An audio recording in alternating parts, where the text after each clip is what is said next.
de nous. Nous voulons que ton feu descende sur nous. Nous voulons que ta pluie tombe sur nos vies.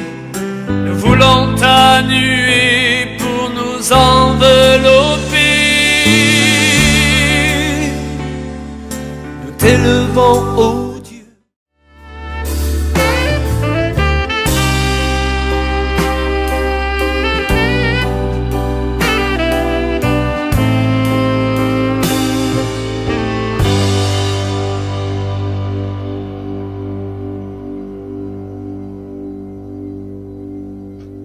Bien-aimés dans le Seigneur, Shalom, Shalom.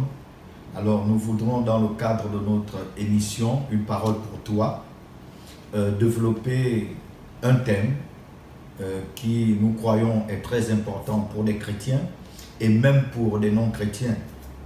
C'est un thème qui concerne même les nations. Nous voulons parler de la dette et nous allons voir si la dette est une malédiction ou pas. Alors, pour ce faire, nous allons lire un verset, un passage dans la Bible, qui se trouve dans le livre de 2 Rois, chapitre 4, à partir du premier verset. Ça nous permettra de comprendre cet enseignement que nous ferons en plusieurs fois. Et ça nous permettra vraiment de comprendre, de saisir c'est quoi la dette, comment, quand est-ce que la dette devient une malédiction. Et surtout, comment faire pour sortir de cette malédiction. C'est vraiment important. Alors, je lis la parole de Dieu, 2 Rois chapitre 4, à partir du premier verset. Une femme, donc les femmes des fils des prophètes, cria à Élisée en disant: ton serviteur, mon mari, est mort. Et tu sais que ton serviteur craignait l'Éternel. Or, le créancier est venu pour prendre mes 2 enfants et en faire ses esclaves. Nous comprenons ici, lorsque nous regardons la situation, c'est une femme qui est une femme de prophète. Donc son mari était un prophète qui craignait Dieu. Donc on constate que quelqu'un peut aimer le Seigneur, craindre Dieu, vivre la sanctification, la consécration, avoir brisé tous les liens possibles, les liens de sang, les liens de famille, ainsi de suite, et mener une très bonne vie, étant dans le Seigneur, mais avoir un véritable problème en ce qui concerne la dette. Parce que le créancier vient ici après sa mort pour prendre ses enfants et les amener en esclavage. Dans ce cas, nous voyons que la dette devient une malédiction. On peut vivre, on peut constater que la dette peut devenir une malédiction. De fois, nous voyons des gens qui, dès qu'on parle de dette, à côté d'eux, dès que quelque chose est mis en vente et que c'est une opportunité de dette, elle ne rate jamais cette opportunité. Même si c'est pour des besoins futiles, même si c'est pour des choses que la personne possède déjà. Lorsque quelqu'un viendra au bureau et se permettra de vendre des cravates, la personne prendra.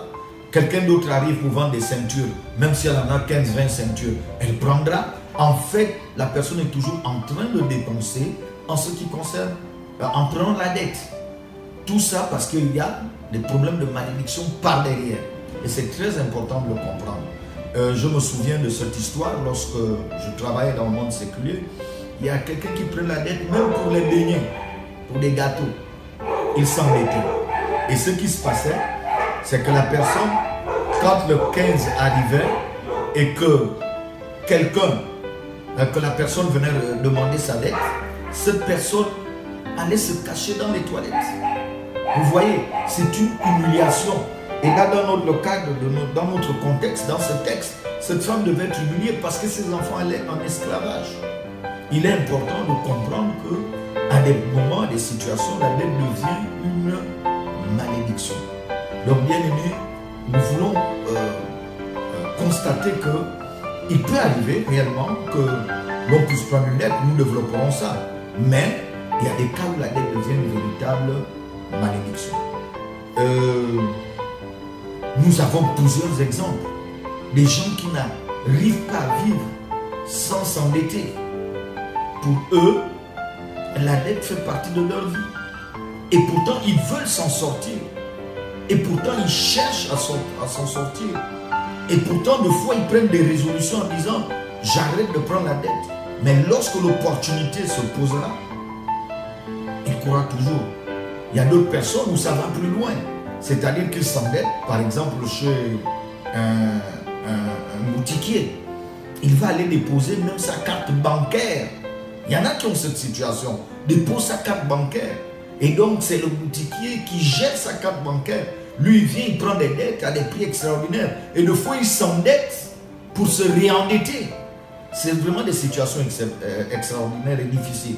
Alors, prochainement, nous verrons comment sortir de cet état de fait. Comment sortir de la malédiction de la dette. Que Dieu vous bénisse.